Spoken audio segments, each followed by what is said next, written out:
Hello and welcome back to my channel. It is 2025, the new year.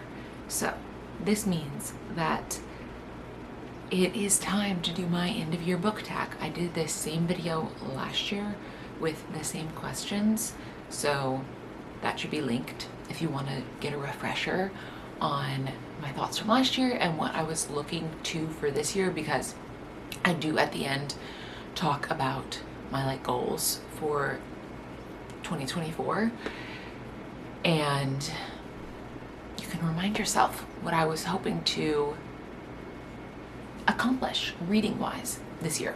So with that being said, I have my questions here. We're going to go through them. I did not take the books off my shelves. I'm just going to insert the cover photo because there was too many books, and a lot of these I don't have physical copies for, yada yada. So I'm just going all here because I already took a bunch of books off my shelf to film my December wrap up, which is up if you haven't watched that yet. So I just did not feel like continuing to take other books off the shelves. So let's get started. First question, most disappointing book of the year. So when I think of disappointing, I think of a book that was supposed to be good or that I had heard a lot of hype about that ended up not being very good. Disappointed. So first, we've got Eileen by Tisanja. Don't know how you say her last name. This was for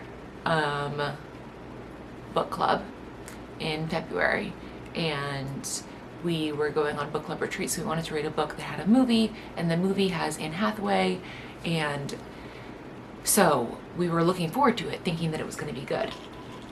Not good. I did DNF this book. It was just so weird and dark, and I couldn't get through it. I did not like that one. So Eileen's number one.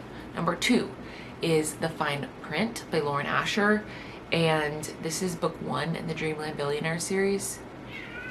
Let me get Kate. As I said, this is book one in the Dreamland Billionaire series. So I had heard so many people talking about this series and Lauren Asher. I think it was my first Lauren Asher book that I had ever read. And I was disappointed. I ended up giving it 2 stars. I did finish it, and I think that's some of it, is that when I have high hopes and it doesn't meet them, then I'm more likely to give it a lower rating. So I gave it 2 stars, even though it might have been a 3-star worthy book if I had just gone into it kind of blind, but I had expectations and they weren't met. So then it got 2 stars. And finally, for this category, I have A Fragile Enchantment. Now, I don't know that this was necessarily widely spread hyped up, but it was a Barnes & Noble YA Book of the Month pick, and because of that, I thought that I had high hopes. And I went into it, and this was the first YA fantasy book that I read where I was like, maybe I'm getting too old for YA fantasy, because it felt just very trite, very cliched, too simple. And maybe that's on me, maybe that's on the writing, because some YA fantasy I still love, but this one, it was not hitting the mark for me. So those are going to be my most disappointing books. Next, an underdog book. So books I wasn't expecting to be good, but actually ended up being very good, or books I had no expectations going into and then ended up being 5 stars. We've got 2. We've got first, All Roads Lead Here by Mariana Zapata. Again, 5 stars. I've heard people talk about it. I've read several other Mariana Zapata books before, Actually, I think I had read From Lukov with Love and The Wall of Winnipeg and Me, and both of those are sports romances. All of Mariana Zapata is very slow burn, but those other two were sports romance. And so this All Roads Lead Here is not a sports romance. It's age gap, single dad, he's her landlord, and she's like starting over. I loved it. I'm obsessed. I will be rereading because if you don't know this about me, January is a month for rereading books. I don't make the rules, I just follow them, and something about January just like puts me in the mood to reread my favorite books from the year previously. I actually, you'll see at the December wrap up, started a little early, and at the end of the year Kate, come here, did reread Bride for the third time in the year 2024. So I loved that book, obviously. I'll talk about it in another category. We've got All Roads. Next book that was an underdog is The Lost Ticket by Freya Sampson.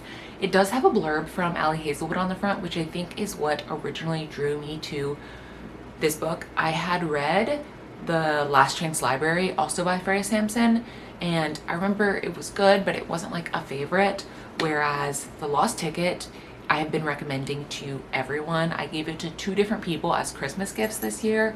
I think it's kind of like universal, and I definitely recommend. And I also read another Freya Sampson after Lost Ticket because I loved The Lost Ticket, but it's just so heartwarming and sweet, and like that is what I want out of all of my books, like that heartwarming nature, and it felt so like human and real. I just loved it. So those are my underdog books. What was an overhyped book you read? So this is similar to Disappointing in that these books were hyped up and or talked about a lot, and I didn't love them. And the 2 that are in this category actually are 2 books that I read for my banned books video, and that would be Looking for Alaska and The Color Purple. I don't necessarily know if we can call them overhyped, but they are widely talked about. I think because of their somewhat controversial nature for both of them. And I gave both of them 3 stars. Like, they were just fell flat for me. They were okay. I didn't love them. It was nothing special, and I don't really have anything to say about it other than that. Next, a book that surprised you. So I've got 3 here. I tried to like mix up the categories a little so I could talk about different books from different genres. So first we've got Bride by Ali Hazelwood, and this I think is one of my top favorite books of 2024. I loved it. I'm obsessed with Low and Misery. It really got me into like shifter romances and that whole world that I had never been into before, and I wasn't expecting that. Like, I had never read anything like it before, and it really got me into that world. So I was surprised, but loved it.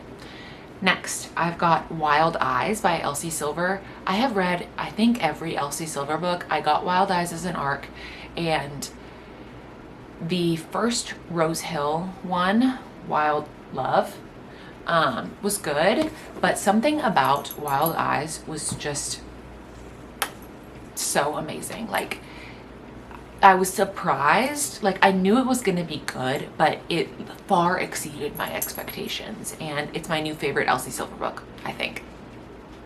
5 stars for me for that one. And finally, I have Metal Slinger by Rachel Schneider, and this was surprising mostly because I'd heard maybe one person talk about it, and it was on Kindle Unlimited, and so I was just like, sure, I'll give it a go. And it ended up being crazy. The twist at the end, like, the twist alone is surprising. Like, I get most surprised because of that twist ending, but also because I really had no expectations and it ended up being really, really good. So those are my books that I was most surprised by. Okay, a lot of these categories were very difficult and I just had to go with my gut on some of them. So just know if I didn't mention some amazing couples, that's not because I didn't love them. So this is favorite book couples of the year. First off, I've got Between Us. This is by Mari McFarlane, and this is like friends to lovers. I don't know. Actually, I'm like now second guessing if I should say that. I don't know. It's friends to lovers. It's like he fell first. He fell harder. He's been pining for her. But also, as I mentioned when I talk about The Lost Ticket, it's like heartwarming. It has that human element that is just so good and makes the characters that much more real. And I loved them. It was great. And then I've also got Nothing Like the Movies. And this is really in tandem with Better Than the Movies because Wes and Liz are like my all-time favorite couple ever. Nothing compares to them in my eyes, and I loved getting to see like more of their relationship in Nothing Like the Movies and learn more about Wes, and it was just so good. Like I will never stop thinking about them and obsessing over them. So Nothing Like the Movies. So favorite main character of the year, separate from couple. I've got Ro Devereaux from 7% of Ro Devereaux. She's just like such a like badass. She's like a computer like engineer. She's like funny and smart and sweet, and I just thought she was awesome. I also recently read that book, so she's top of mind for me right now, but loved that. Favorite main characters also include Rune from Heartless Hunter, and I wanted to include her and Gideon in favorite couple, but because they end like not really as a couple at the end of book 1, I felt like I couldn't include them in that, but they are some of my favorite characters. I loved Rune. Again, such a badass, like so strong. I loved her. And finally, I've got Onyx Cage, which, not to be confused with Onyx Storm, which is the fourth wing book that comes out at the end of this month. Onyx Cage is the Scarlet Princess series, but it's told from the MMC's perspective. So we only get the FMC's perspective, Rowan, in the first 4 books of the series, and in Onyx Cage we get Evander's point of view, and I love Evander. I love Rowan. Like I said Onyx Cage rather than the Scarlet Princess because I didn't read those books for the first time this year, but Rowan and Evander are some of my favorite characters, and I have reread those books and I love them. I love the characters. They're a great couple as well, but again, it's not about them being a couple, it's about them as people that makes me love them. New favorite author you discovered this year. I'm gonna kind of rapid fire through these, and these are people who I had never read a book by them before this year, and they had some of my favorite books of the year. I've got Sophie Cousins, Mari McFarlane, Ellen O'Clover, Daphne Perry, and Mariana Zapata. I read, 13 Daphne Perry books this year. After having never read a book by her in my life, 13 books read by Daphne Perry. If you love a small town cowboy romance, you need Daphne Perry. Like, so good. Again, I talked about Mara McFarlane. I love her writing. It's so well done. I've read, I think, 3 books by her now, all in the last few months. Obsessed. Sophie Cousins, similarly. I read a book of the month book by her and then really enjoyed it, so picked up a few of her other books and also enjoyed those. Ellen O'Clover, she wrote books that I read in December, so if you watch my December wrap up, you can see that I read. She only has 2 books out, and that is The Someday Daughter and 7% of Devereaux. And I loved both of them. Both of them were 5 stars for me. So, and then I have already talked about Mariana Zapata as well. I love her writing. It's all slow burn, but it's so good. So definitely check those people out. Now I've got authors that didn't work out for me this year. So I'm gonna say these with a grain of salt here, in that I still love some of the stuff that these people have come out with in the past, but for me, for most of this, it's that the book that they published this year was a little bit of a flop for me. So with that said, I'm also gonna fly through these. I've got SJM, Sarah J. Maas. House of Flame and Shadow was not my favorite. It was a flop, and to me, it was still good, but compared with her other stuff, flop. Lauren Roberts. I loved Powerless, and Reckless was okay. K.L. Walther, again, I think I've read several books by her this year, or in previous years, and the book that I read by her this year, again, just a flop. Christina Lauren. I think the only book by Christina Lauren that I have ever loved is Love in Other Words. Like, that's a top tier book for me. It's so good. And I read her other stuff and it's always just average. So I'm still chasing the high of Love in Other Words. And I don't know that it will be met. Happiest book I read this year. Elizabeth of East Hampton. This is a Pride and Prejudice retelling, which I love retellings, especially Pride and Prejudice. It's one of my favorites. And it's just so happy. It's set in the Hamptons, in the summertime. It's beachy, it's modern, but it's Pride and Prejudice. All of my favorite things. Loved. As I mentioned when I was talking about Daphne Perry, Sunlight by her. Just had all of the feel-good things that I love. Some of my favorite tropes are in that.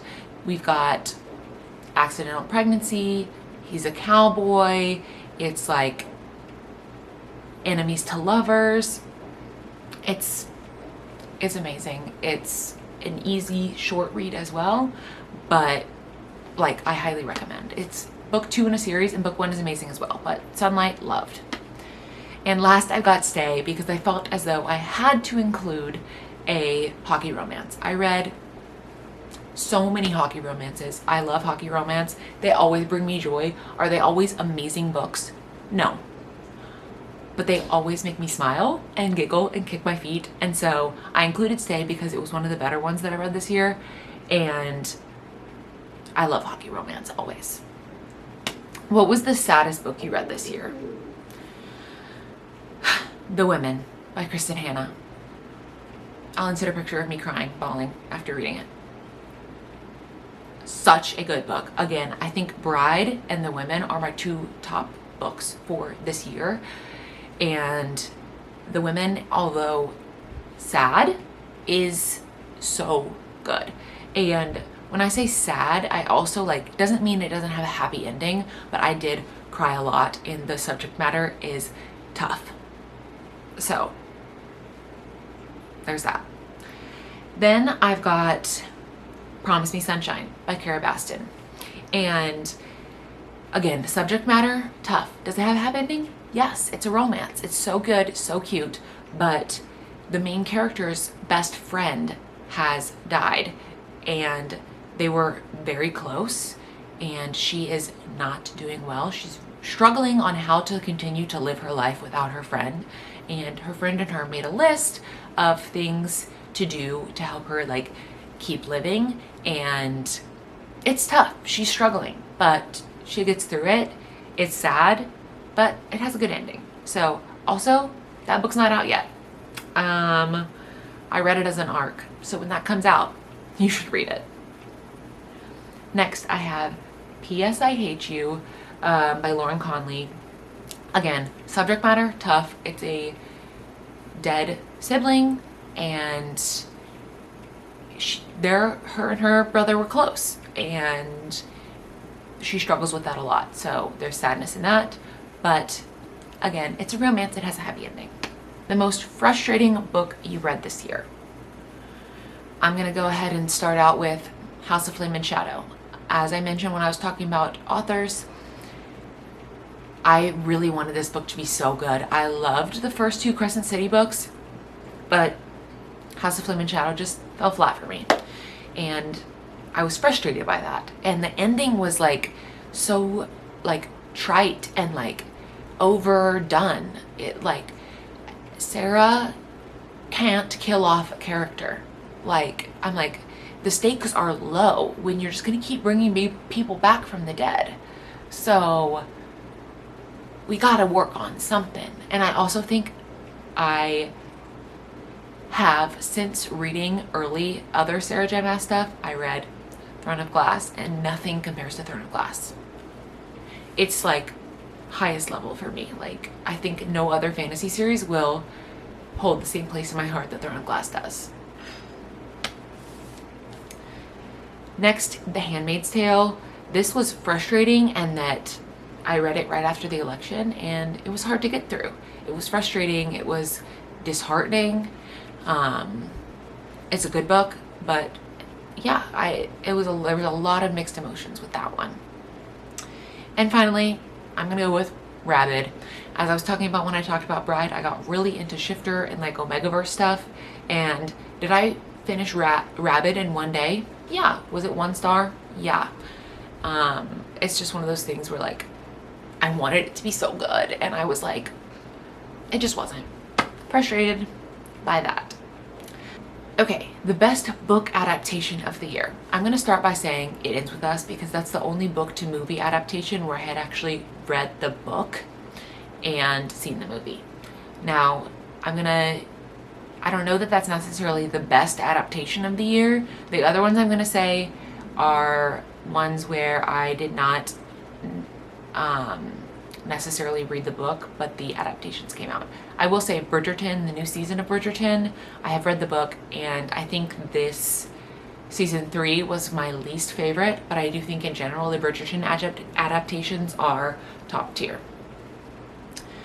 Next, I'm gonna go with Wicked because although it's a musical, it is originally a book. So, haven't read the book, but I loved Wicked. Great adaptation to me. Next, Uglies. That was a bad adaptation. I read the book in middle school and the movie, laughable how bad it was, but fun to watch and make fun of. And lastly, Dune.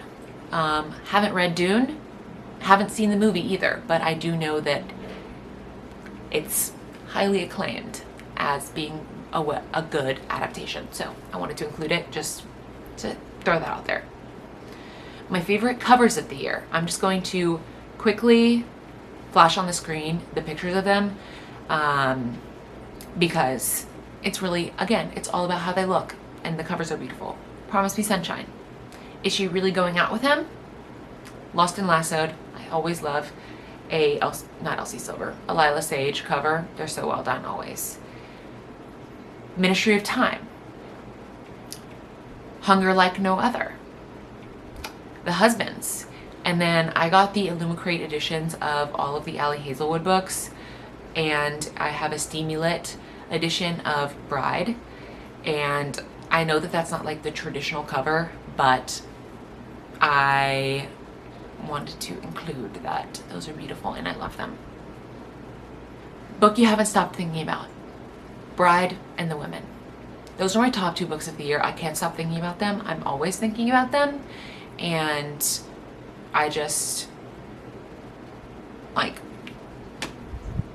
there's nothing to say. I've talked about both of them. I can't stop thinking about them. Unpopular book that I loved. So I actually went on Goodreads and sorted the books I had read by the lowest rating. So the first one is Ashes of Betrayal, which I think like 30 people have read. On Goodreads, 30 people have marked it as read. I loved it. I gave it 5 stars, but it's not a widespread book. I would recommend it, and I think the reason why it doesn't have high ratings is because people just don't know about it, but you should. It was really good. And it's a second in a series, but so read the first one and the second one. It's a duology. So good. Easy read. Both on Kindle Unlimited. Ashes of Betrayal. Next, I got Body Check by, oh, I'm sweating. Body Check by Elle Kennedy. Another hockey romance. Super spicy hockey romance. And most of Elle Kennedy's hockey romance are set in college, whereas this one was professional hockey. And it was great. But people didn't love it. I don't know. Don't know what they were talking about. If you like hockey romance, read Body Check. Books you thought you'd love but didn't. House of Flame and Shadow. I've talked about that before. I've also have A Tempest of Tea here. I ended up DNFing A Tempest of Tea. I had high hopes and I don't know, I might go back to it, but I did DNF it. And then I have these Hollow Vows on here, which this is the first in a series, and I actually really enjoyed the other books in the series, but the first one is kind of like it was too Cinderella-y for me. And it felt very like trite and simple. But once we got past the first one, which was like, felt like a Cinderella retelling, the other ones had more to them, more plot, which I enjoyed. So disappointed by the first one, but I would say it's worth it to get through the first one to read the series because it's good. So, book with the most unique concept I read this year.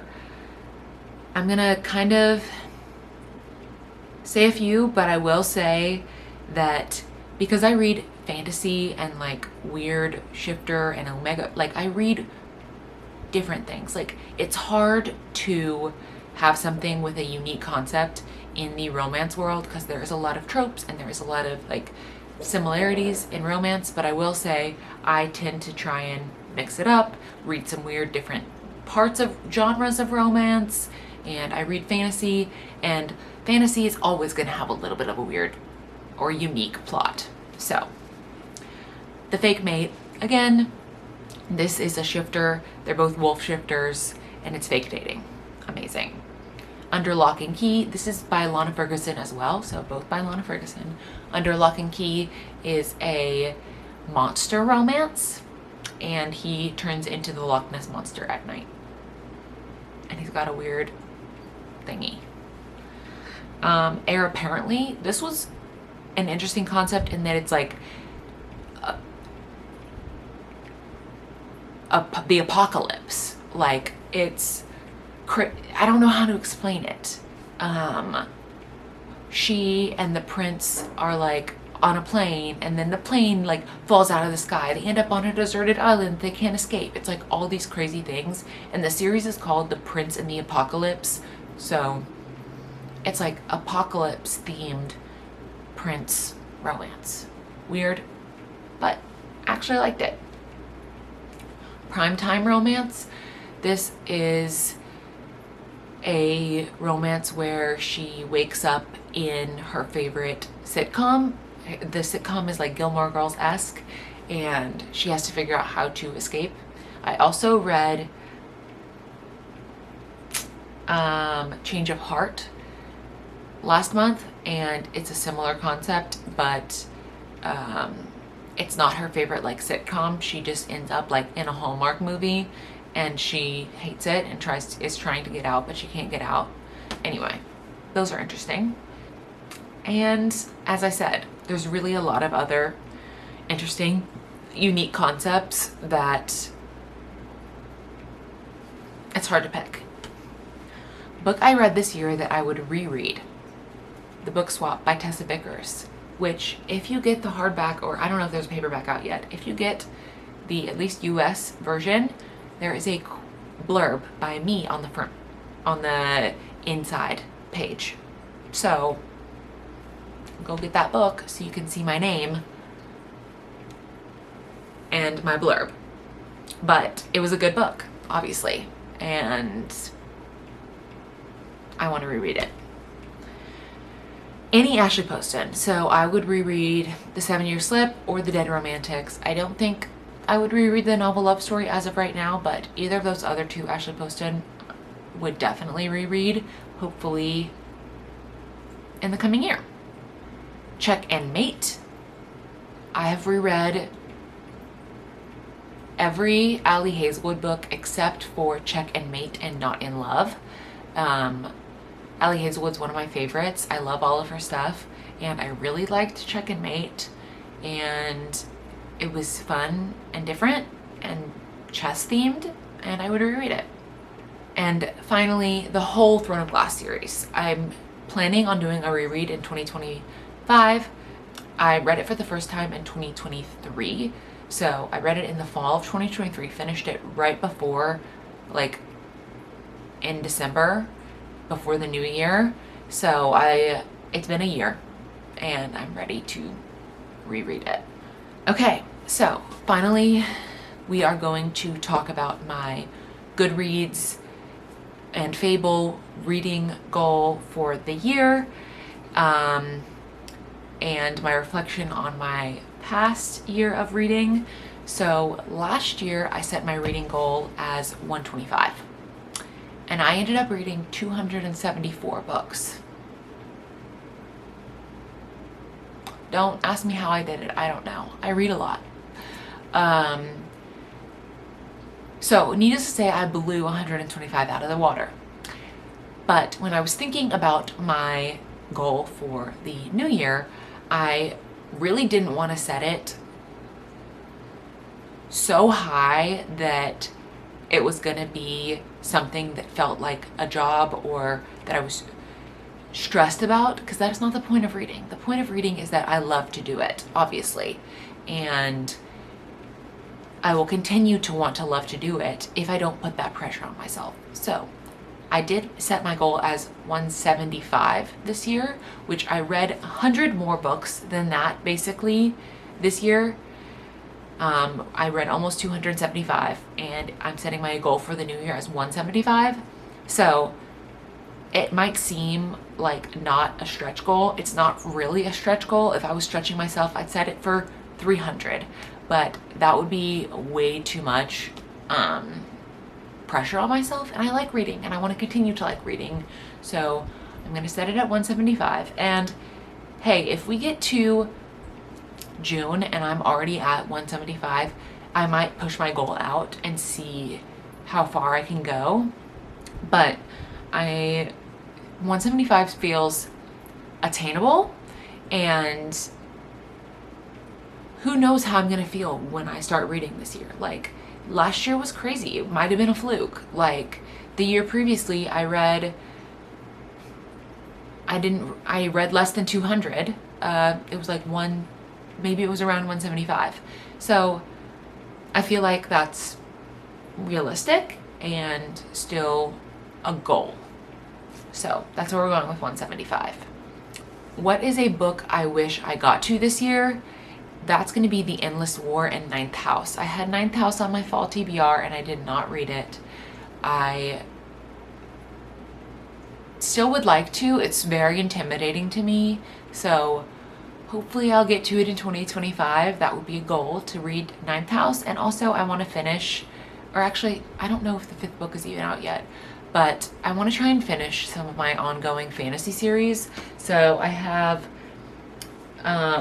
The Endless War by Danielle L. Jensen, that's finishing up the Traitor Queen series. I have Skyshade by Alex Astor to continue that series. And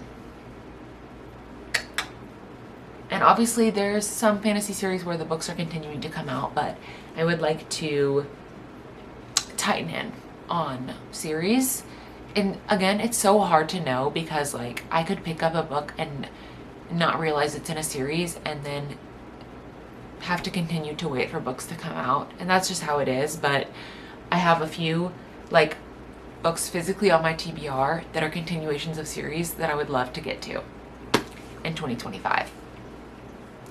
And finally, what am I going to prioritize in my 2025 reading year? As I mentioned, those are the books that I would like to get. There are some specific books I'd like to get to.